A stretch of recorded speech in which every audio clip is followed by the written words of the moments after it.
All right, guys. We have with us here Mike, Junkwax Hero, and we're going to talk a couple things today. We have a lot in common, you and I, Mike. One of the things is that we both love Pedro Martinez, and we both collect Pedro Martinez.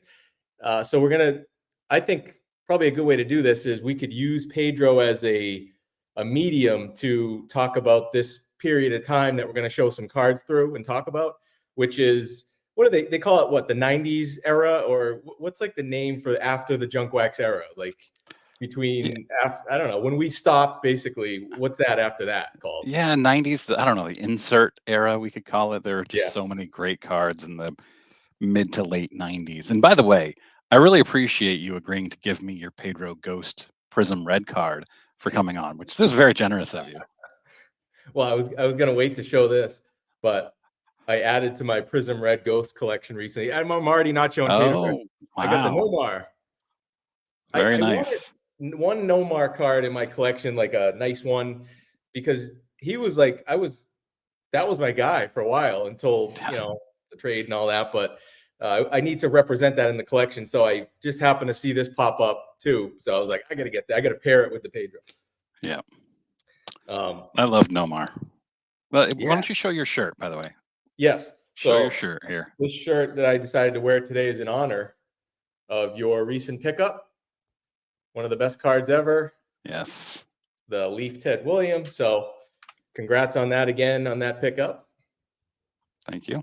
We're not going to talk vintage on this one, but just quickly, what's like your next vintage target now that you Man, have that one?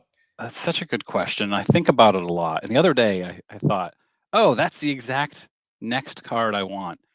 And then the next day I was like, what was that card again? And I forgot. It'll come to you. Oh, I remember. It's the 41 play ball Ted Williams. Oh, yes. That's a great card. 40's good. 39, I'm not a fan of the 39. It's weird. He's like corkscrew. I don't know. But the 41 I love. And you can get a Oh, decent low grade one for under $1,000. right.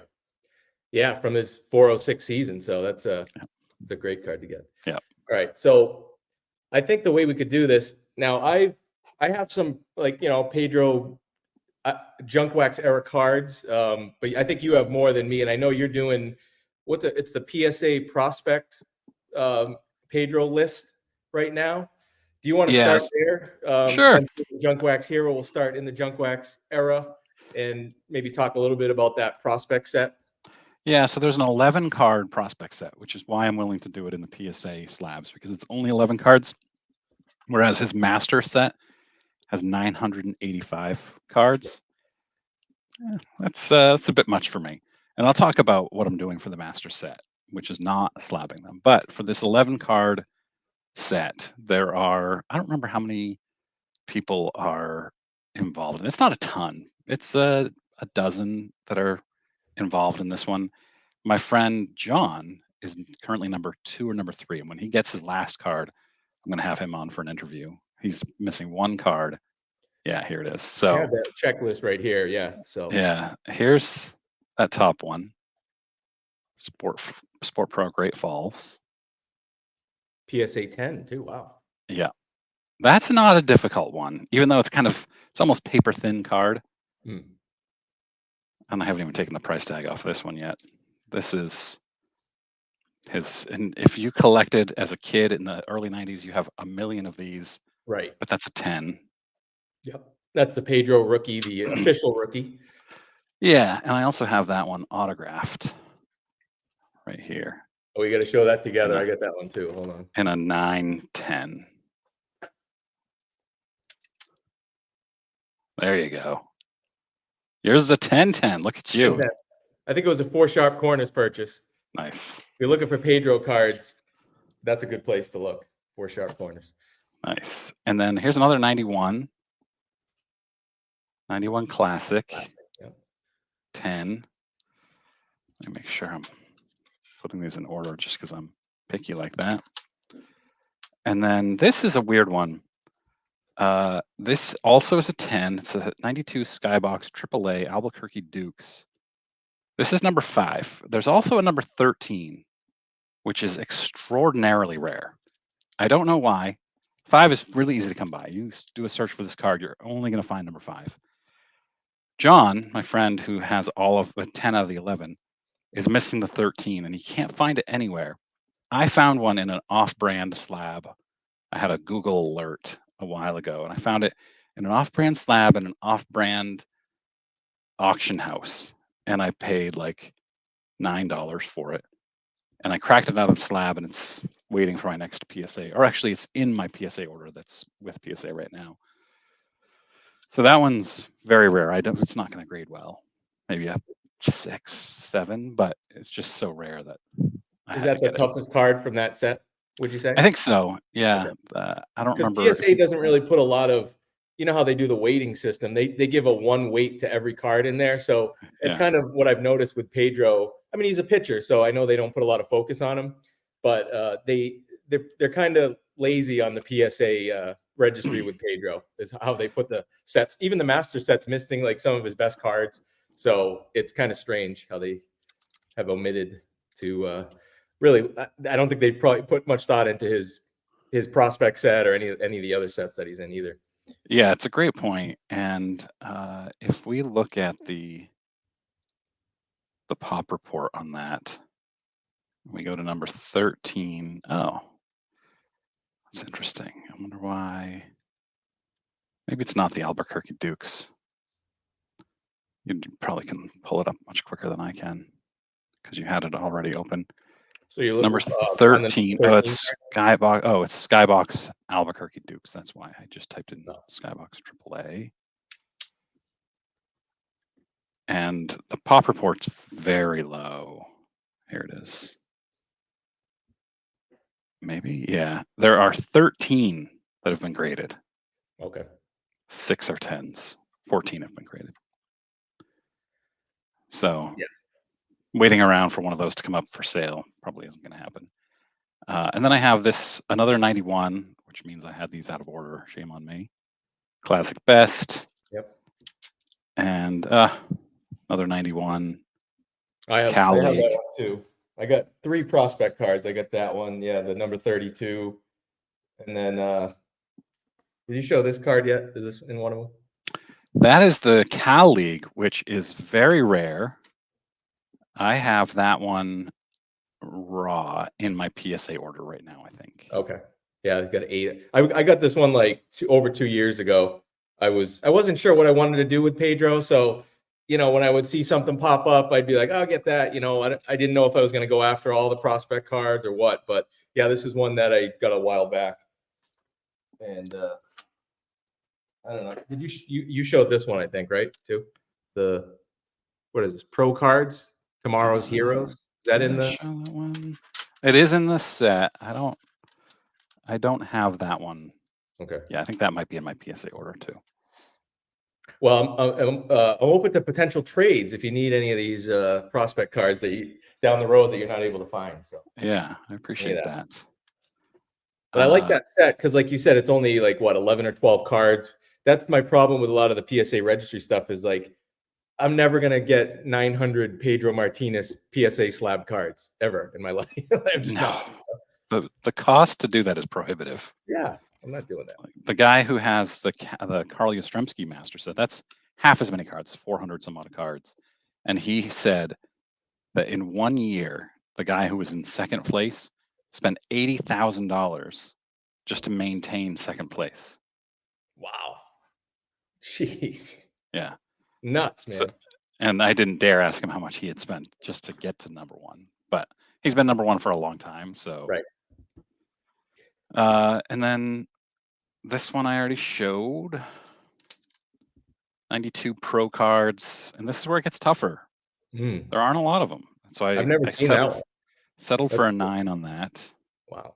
I look like I'm peering around it like, That's an awesome card. And then you're also well versed in this card if you were collecting a 92. Oh yeah. That's my it's not as official rookie, I guess, per se, but as far as like the rookie cards, that's like my favorite one, I would say, of the rookies. The Leaf Gold rookies, man. You got Musina was in there, Jim Thome, I think. I'm trying to think of who else. Was Piazza? I don't remember. And this one's not part of the set. And maybe this one's not either. I don't remember. I just happen to have these all slide. This is not. I just picked this one up a week or Okay. so ago. Yep. And then also, you might have this one. I always loved this card, and I picked it up. Oh yeah, I don't have that one, but I love that card. Look at I that picked it up double auto, Ramon and raw. Pedro. Yeah, and I was a huge Ramon fan as a kid. Of course, Pedro, we'd never heard of him until 95-ish, maybe 90. I don't remember, 94. Actually, I was obsessed with box scores back in the mid 90s. I probably started following Pedro in 95. Yeah. Maybe 94. But I picked this up raw, but autographed by both of these guys. And I sent it to a friend, just the eBay link. And I was like, what do you think about this? And they were like, that's no good. Both of those look like they were signed by the same guy. And I agreed, but it was so inexpensive that I decided to take the risk on it. And then I sent it off to PSA, and they authenticated both. Well, and that's one of the great things about collecting Pedro is he's an all-time great. I consider him, he's my favorite baseball player ever that I watched, and I consider him, right up there with Koufax as far as most dominant at their peak. But you can get a lot of his awesome cards for all things, being relative to vintage cards and stuff like that. It's very affordable. It's a great way to collect, and for me, I put a lot of focus on vintage over the last, whatever, 10 years. But I got to say, man, the last 2 years of going down this Pedro lane, I think I've had the most fun doing this. I don't know. It's just, I've learned so much. I think that's probably part of it is, vintage cards, I guess they're my favorite if I was to rank them. But as far as like just the experience of collecting, you can get those whenever you want for the most part. As long as you save up the money, you can go get that Mickey Mantle card. It's always going to be for sale, most of them. But with some of these Pedro cards that I'll show here too, it's kind of a waiting game, So like that Prism Red that you mentioned earlier, that was one that I just had a save search for it and randomly came across it, not even through a save search, just kind of on back channels. So for me, it's almost like a treasure hunt for some of these cards that when you do find them, they're not even that expensive, but it's just a matter of like waiting around for them to come about. That's been really, really fun for me. And I think we mentioned earlier, I took the break, around 94, 95, maybe 94. So this era, like after that, from 94 to even the early 2000s, I would say to 2003 is when I started buying cards again. That's when I started my eBay account. So from like 95 to 2003, I was completely tuned out. I kept all my cards, but I had no idea on what cards were coming out but that was like my peak years of being a sports fan too. So it's funny because I didn't miss any Red Sox games, no Celtics games, Patriots games. But I was doing nothing with cards. So now going back and using Pedro as the medium to really learn about all the cards that I missed out on when they came out. And they're some of the best designs ever. It's been a ton of fun. So that's an era that I'm not an expert in, but I've learned a lot about in the last 2 years. So, what are you doing with, are you doing anything with like refractors or any of the shiny stuff with Pedro yet? Or do you consider doing that in the future? Yeah, so let me start by saying I started this binder. You can see which way am I going here? You can see how thick it is. I exported the PSA, I keep going the wrong way, the PSA master set. Yeah. And so it's 900 some odd cards. And I put it all in a spreadsheet. And because Pedro cards are so cheap, if I find a large lot on eBay, let's say I just bought 900 cards for like $60, 900 Pedro cards for $60. And then I love sitting on the couch upstairs, sorting through them and then checking off the ones that I don't already have, saying, yep, and then put it in the binder sleeve where it goes. And I've got them all in order in the binder. And then I also have hundreds that are not part of the master set, which tells me that they're even more worthless than many of the other ones. But I have hundreds of those, and I'm going to once I haven't quite figured out what I'm going to do with them yet. Probably put them in chronological order in other binder pages if I can fit enough, which seems doubtful. I don't know how many more pages I can fit in there. So the short answer to your question is, I think for the refractors, I'm going to put them in top loaders and maybe have a top loader binder, which you turned me on to. Well, you turned me on to the PSA binders. Yep. So I bought a PSA binder and sleeves. I've also bought top loader binders recently because a commenter mentioned those. I didn't even know those existed. I didn't know the PSA ones existed either. It's crazy. It's a wild world out there. I know. And so I have fallen back in love. When I was a kid, I was a big binder collector. And when I got back into collecting again a few years ago, a little more than 3 years ago now, I was like, no, I'm not into binders. I'm just going to store everything in boxes. But the more I've collected, the more I've realized binders are dope, as the kids say. Yeah. So I've started going back into binders, and now I have 3 active binders with plans for like 4 more. So, or probably even more than that, probably 5 or 6 more in the near future. It just takes time, which I love. Right. I love the organizing, sorting. Yeah, it's fun. Yeah, and I'm kind of doing the same thing, but also on 2 different levels, I guess. So I have these, you know, like you were talking about, these PSA graded binders like this, Yeah. where you can only fit 4 per page. So like in one of these, maybe you fit 8 pages, so you maybe get 30 to 30, 36 PSA graded cards in there. So my strategy with that is I tried to figure out like certain lanes that I'm going to do that in, because to your point, I'm not, there's a lot of Pedro cards I want, and probably most of them in the end I'm going to be doing in a binder like that, where I collect them raw. And then I did a couple lanes. Like I'll start off here. I said, like, what do I want to do as far as like a run for Pedro? And what I settled on for one of them is finest refractors. Mm-hmm. I was like, maybe I do Topps Chrome or I do Finest, one or the other. And I settled on Finest because that really came out. Finest came out in '93. That was the first debut of Finest, I believe. And then Topps Chrome was until '96. So I figured, all right, I do like Finest a little better. And as far as like, there's more cards to go after for years for Pedro that I want to collect. So let me just show a few here.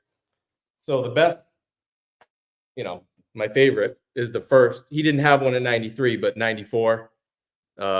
Yeah, I love The that one. '94 refractor, just incredible design.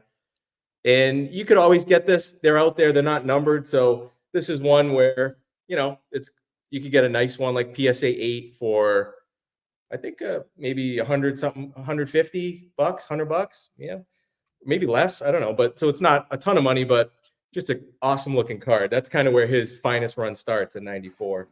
You are officially an influencer because now I'm on eBay searching for 1994 Topps Finest Refractor Pedro.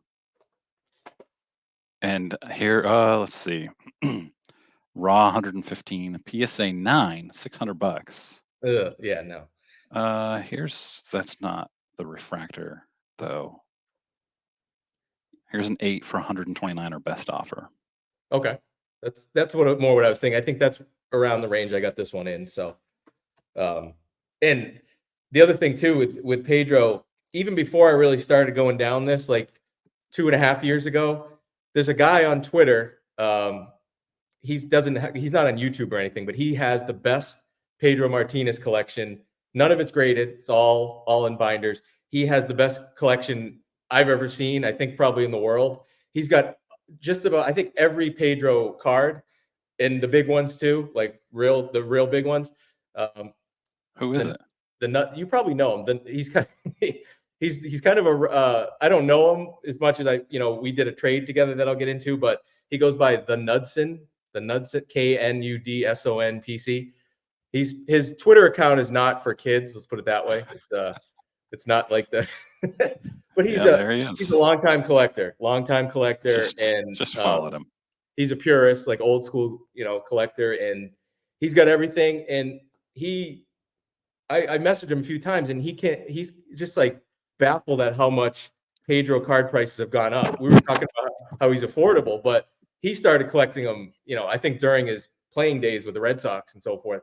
So he looking at these prices, which we still consider relatively pretty low.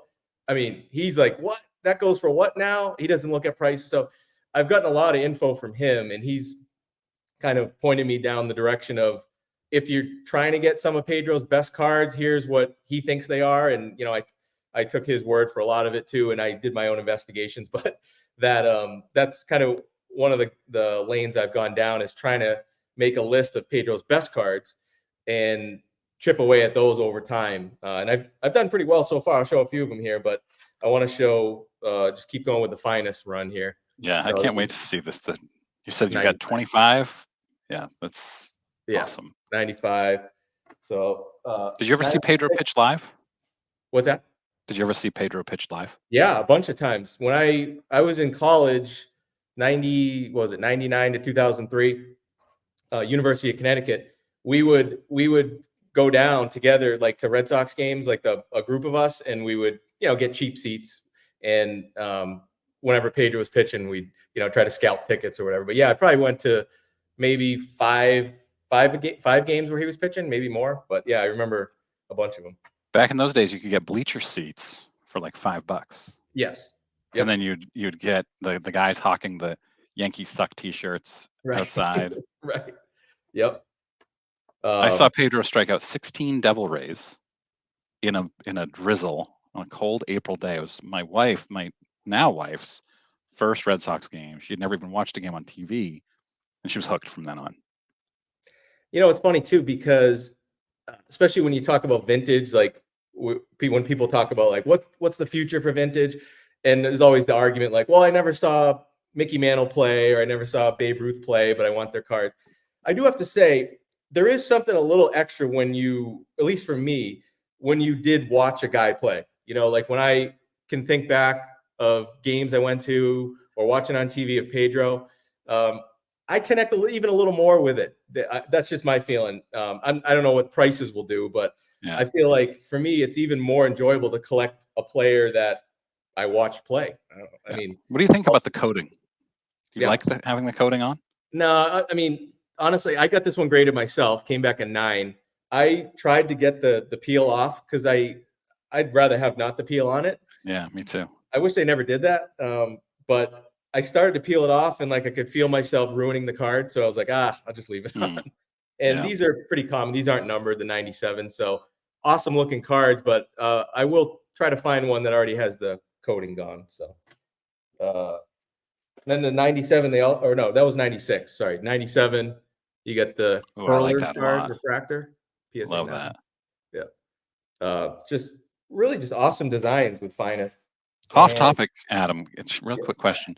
Is that a drawing of Hulk Hogan high-fiving somebody in the background? Yes, it is. It's my nephew did that drawing for me. That's when Hogan fought the Ultimate Warrior in the match when Hogan lost. Yeah. Hey, your nephew should know that it was recognizable through a camera from a distance. That's good art. He's great, man. He's 13 now, and he can draw almost anything. He drew we can't really see it, but he drew this was when he was younger, the 52 mantle. Tops. Yeah, he drew me all those. He would do it for like my birthday or Christmas. I would tell him like, I'd give him an idea, and he drew me like Rocky ones that I got somewhere else. But yeah, pretty cool. So anyway, I went down the full finest run. I got every one except for 98, basically 99.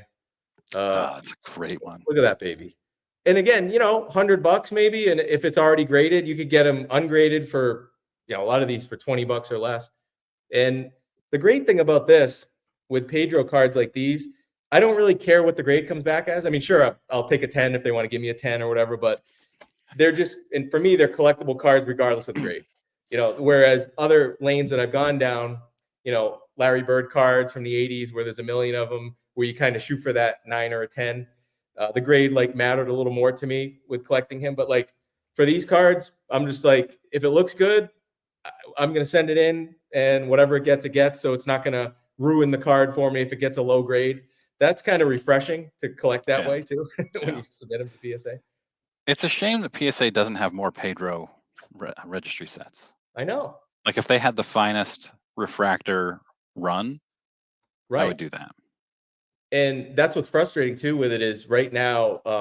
And I heard an interview that was Mike, I think Mike, baseball collector, did with Nat Turner, and it made a lot of sense when Nat Turner said it. I hadn't heard him say it before, but the registry is totally under construction right now. They're building a whole new back end or whatever that they're going to move it towards.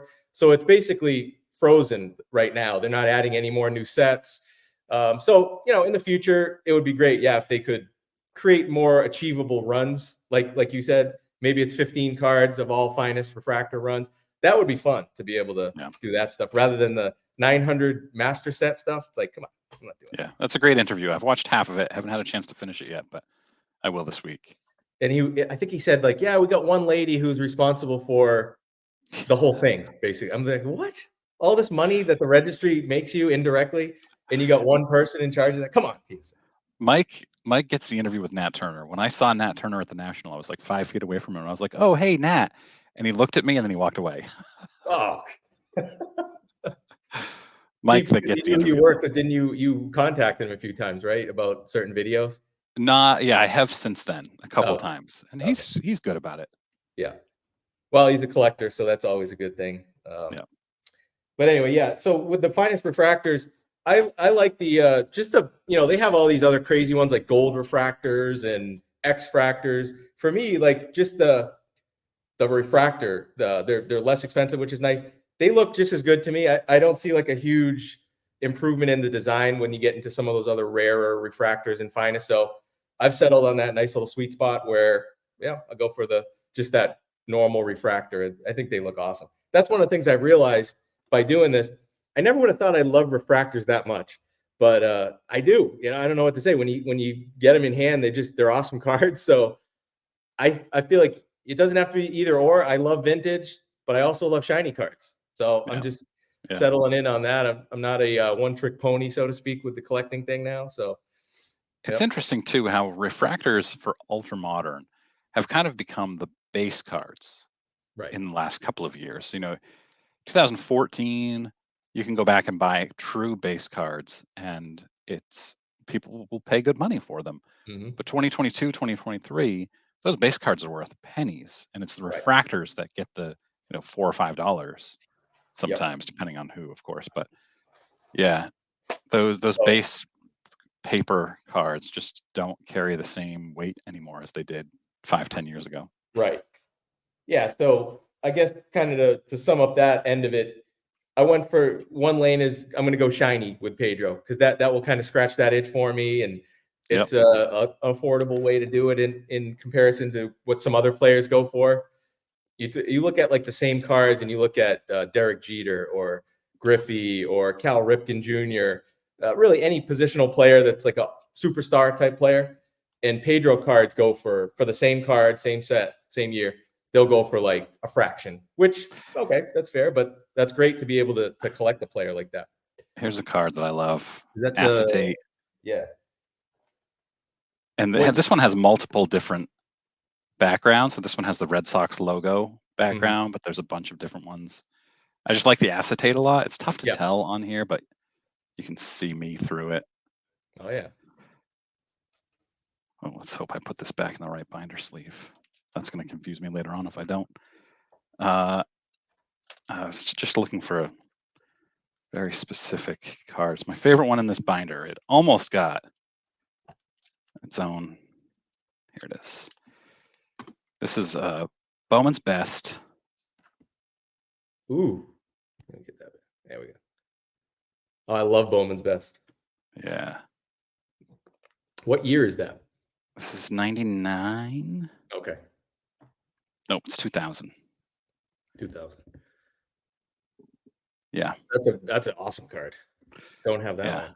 Yeah. Oh, and I just picked this one up too on eBay. This one it's in top loader, but it's like $2. It's 2018. I liked it. Yes. That's Atomic Refractor, right? Yeah. Oh, I love those. Yeah. So yeah, you can like vintage, you can like junk wax base cards like we do, but I also like that shiny stuff. So that's Look at fun. this. On Oh, a little this auto is action there. Panini. I don't remember what this cost me, but I was like, how do you say no to a Pedro flawless autograph, even though it's not licensed? At the price I got it for, it was, I don't remember, like $40. I bought this one a year or so ago. And he's got a really nice autograph, I think. It really does. Yeah. Yeah. I have to show you this one because I saw your episode with the Sports Illustrated guy, Yeah. and I thought that was a great episode. Thank you. You could see I got the Pedro. That Pedro Sports Illustrated Yeah. from '98, I believe it Yeah. was. I think it's his first one. Great cover. Well, I recently found out that Topps did a set of Sports Illustrated covered cards, Yeah. and Pedro's got one of that same magazine that I got there in the Is that background. numbered? Yeah, it is. This is so they have base ones. This is one numbered to 70. Nice. So yeah, it was 2021, and I think they sold them just on their website. But there's like 50 plus cards of the greatest Sports Illustrated covers of all time, and they made cards of that. So I thought that was cool. And I got this one. You'll love this one too, from the Red Sox. Yours is numbered. Mine is not. Oh, you got that too? Oh, nice. You got the black. I like the black too. Yep. Yeah, not numbered. Yeah, Yeah, that's I awesome. love that. I have my father-in-law actually framed the cover for me. For before I had kids, I had an office, which would be nice to have again someday. Yep. But I had it hanging up on my office wall for years. Yeah, in fact, speaking of Sports Illustrateds, I didn't have a subscription. I canceled my subscription at some point in college, 97, 98 maybe. But as the Red Sox started winning and the Patriots were winning a lot, I started collecting Sports Illustrated covers, Sports Illustrated's newsstand editions of these, like all the Patriots Super Bowl wins, the Red Sox win in 2004, Red Sox win in 2007, the Celtics, that Celtics one that you have up behind you that you can kind of see part of. Mhm. And they were all newsstand edition. And when I started finding out that these newsstand editions can be very valuable, I went to find them, and I had mistakenly put them in a cardboard box in my garage. And I opened the box up, and it was filled with mice droppings and urine and Not good for yeah. grading, I don't think. They give you bonus points for that. Yeah. So yeah, it was a huge bummer. So what I want to show you some. So like I said, I definitely I said when I'm going to collect Pedro, at least initially I want to go shiny if I can, and I love Pacific cards. Some of the shiniest cards, the original Prism, right? So I think the year Pedro's in Prism Pacific for like I think all the way back to at least 94. I haven't dug in that deep, but 99 and 2000, I like as far as designs go, I think are the best. So this is look at that, like a That's pretty 99 sick. Pacific Prism holographic gold. Now, these are numbered to 480, so you could find them and they don't grade well because of just the nature of the card. Stuff like the PSA 7 that I sent in. But just if you like shiny cards, look at that. Fantastic cards. Yeah. And that's the same set that I have the red in. I'll show that again. The red's not as shiny, but it's just kind of like a rare one, rare one to find. 99 Pacific Prism. I want to see. I don't have Pacific. And you talk about affordable based on how awesome I think the cards are. Pacific, because it's not considered a premium brand by a lot of people. So you could get cards for really, really affordable prices. Here's 97. It's a really cool design. You like? Oh, I've never seen that one. Oh yeah, affordable. And look at that. It's got it's a clear picture there down the bottom right there, and just awesome designs. That's awesome. Yep. So yeah. What else? Oh yeah, 2000. They got some really like low serial number ones too that you can, like, this one's numbered to 61 premiere date, and this is the next year, 2000. I think 99 and 2000 are my two favorites. They got 15 different parallels in 2000, and then they got in 99. I think there's only like 5, so it's a little more achievable if you want to like make the rainbow or whatever. And then here's the holographic blue. But again, if you're looking for shiny cards, even if you don't like Pedro, I know I've definitely gotten some feedback that people don't all love Pedro, which I understand. How But can you whoever, not love Pedro? I know because if he you're a threw. Yankees fan or you're Yeah, a fan of Don Zimmer, you're right. I was going to say he threw Don Zimmer to the ground, yeah, which that's what I always get that in the comments, yeah. But just great looking cards. I'm showing PSA graded ones, but they look just as good, if not better, in a binder, But you can get a lot of them for $5, $10, and they look awesome. 98 Pinnacle Plus. Pinnacle is another brand that, look how shiny these are. That's And this was awesome. I think a $10 card, maybe less. Artist proof 98 Pinnacle Plus. I think there's some on eBay still now that you can get. There's a lot just sitting there, and just beautiful, beautiful shine. Pinnacle is another brand too that, if you look at like I was talking about with you, I made a list. I don't have the actual list, but in my head, I kind of made a list of, like, through talking with people on social media that collect Pedro and have for a long time, what his best cards would be. The biggest chase cards of his. And to a lot of people, Pinnacle, it's a select certified 96 select certified mirror gold is something I never heard of before I started doing this. But apparently that's like one of the big chase cards for Pedro. It's a beautiful card. I have the blue and the red, which I'll show you here. Select certified what year? 96 select certified mirror gold.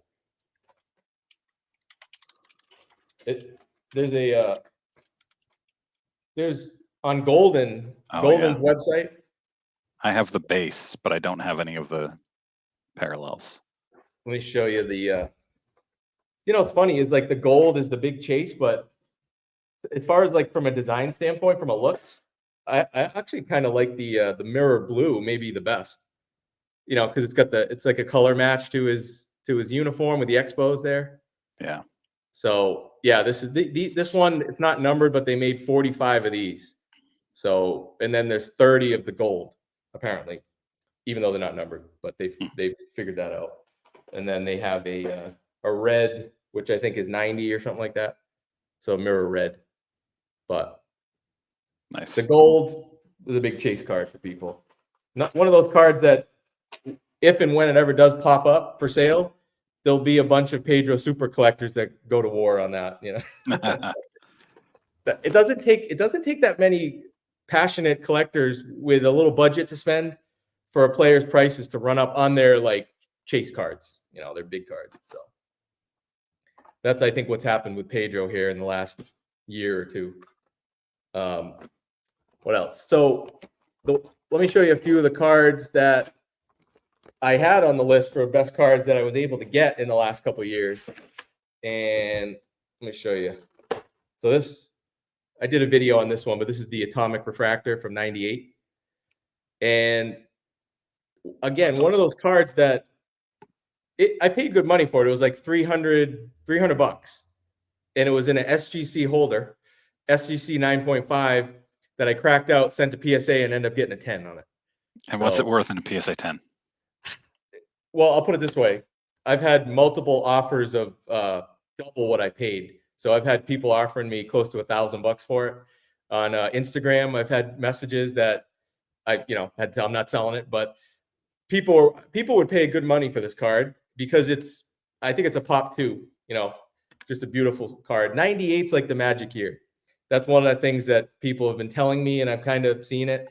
For Pedro cards, 98 is a magic year because of the sets that came out in 98, and like his first. This was a big card. His first PMG. So this is the 98 Precious Metal Gems Pedro card.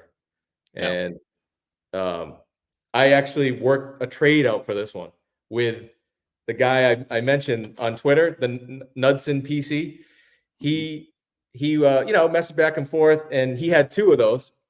And I was like, well, how do I get one of those from you? And he's not really interested too much in selling cards, but I did happen to have a card that, believe it or not, he didn't have. It was an Essential Credentials Pedro that I got a couple years back, and it turned out to be like the missing piece in his collection. I was like, just randomly, I was like, do you have this one? He's like, no. He's like, he's like, I lose sleep over that card. I was like, all right, let's Wow. trade it straight up.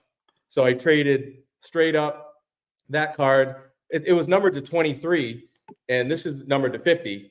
But I think, this, if you're looking at dollars and cents, this would still probably sell for more on the open market because of the PMG craze and all that. But it's one of those cards that did live up to the hype for me. You hear all about the PMGs and everything, and when I did get it in hand, it was like, wow, I get it, man. Those are cool cards.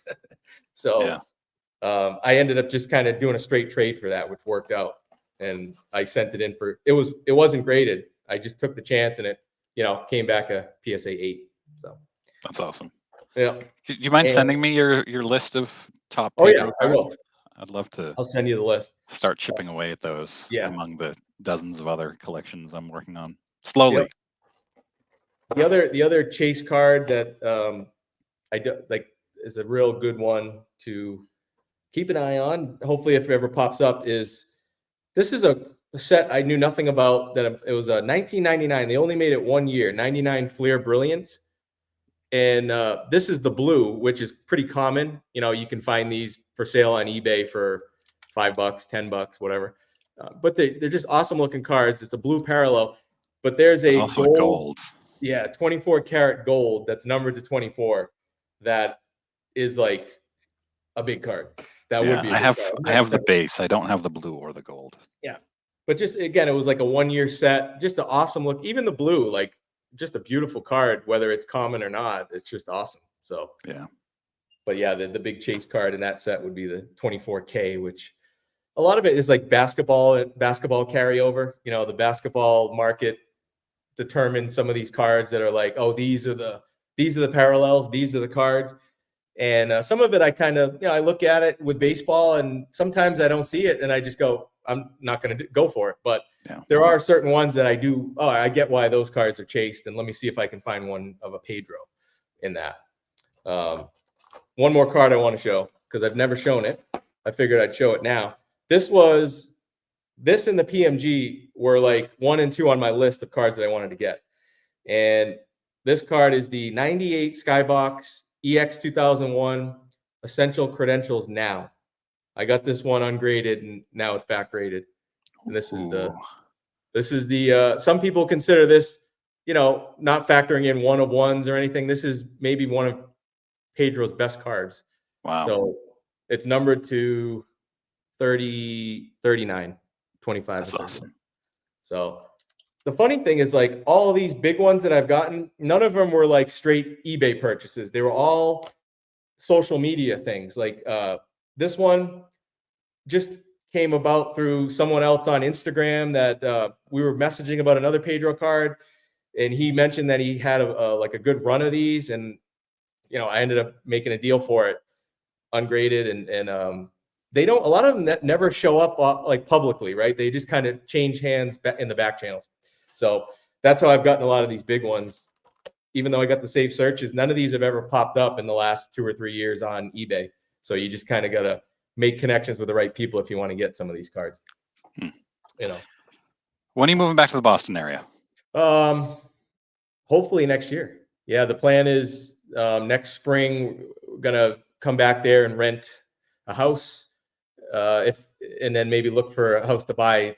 It's kind of not the best time to buy a house, and for many reasons, but we'll see. But at the very least, I'm coming back next summer, spring, summer, for a few months maybe, and then we'll see what goes from there. As far as maybe the right house comes about when we're there, and we can make a run at it. So we'll see. We should catch a Sox game together. Yeah, it'd be great. I'd also They, want to go. Would you ever want to go to that Fenway card show? I've thought about it. I considered going this year and didn't go. I'd be down for it, sure. Yeah, that would be cool too. I'd like to see. Oliver would join me probably. He's always up for a day trip for a card Yeah. show, even though he won't buy anything. Well, I'll buy something. I'll get something. I'll lose him for like 5 minutes, and then I'll get a text at the ATM, and I'll be like, "Yes, he found something he wants to buy." What was cool about the last Fenway show was Pedro was there signing. So yeah. Sports Illustrated signed or whatever. Yeah, I'd have to have something semi-rare to pay for a private signing in person because they jack those prices up. Okay. But yeah, that's we could probably cap it there. I just kind of, I got a lot more that we could show. Maybe we do this again, but it's a fun era to collect.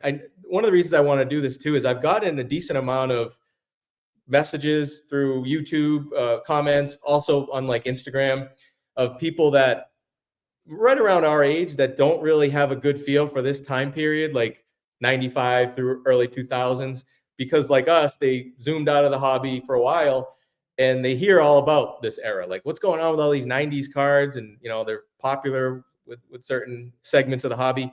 So there is a lot of curiosity around this time period. And I recommend if you have a player that you enjoyed watching during this time period, it's a pretty affordable way to do it, and you can learn a ton. So I do recommend it. I've recommended it to people. Certainly don't have to collect Pedro, and actually please don't. But whoever your guy is, whether it's Darren Erstad. Yeah, whoever it is, you can actually experience some of these awesome cards. Actually, the more obscure player, the better, really, because you can collect the guy you love. It's cheaper, and you can still check off some of these sets. You could, instead of paying hundreds of dollars or thousands of dollars for the PMG of the guy you want to collect, you could pay $50 or $100, for that same PMG that goes for tens of thousands on a different player. So, yep. All right. Well, Mike, thanks, man. This was fun. This was a blast. Thanks for having me on. Do more of this stuff. All right, man.